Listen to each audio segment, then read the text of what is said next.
Bodoh amat. Menkeu Purbaya tegas soal anggaran, kalau gak diserap, saya ambil.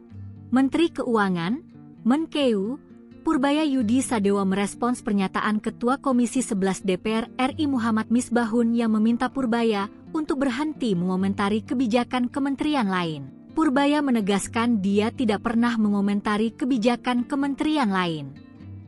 Namun, sebagai Menkeu, Purbaya memiliki kepentingan agar anggaran pendapatan dan belanja negara (APBN) bisa terserap dengan baik oleh semua kementerian dan lembaga. Jika anggaran yang telah diberikan Kemenku kepada kementerian dan lembaga tak diserap dengan baik, Purbaya akan mengambil anggaran tersebut agar bisa dialihkan untuk keperluan negara lainnya. Saya enggak komentari kementerian yang lain, bodoh amat.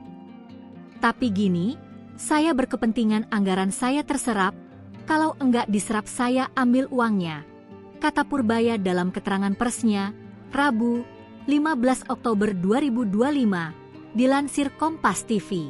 Oleh karena itu, Purbaya merasa ia tidak pernah mengomentari kinerja kementerian lain.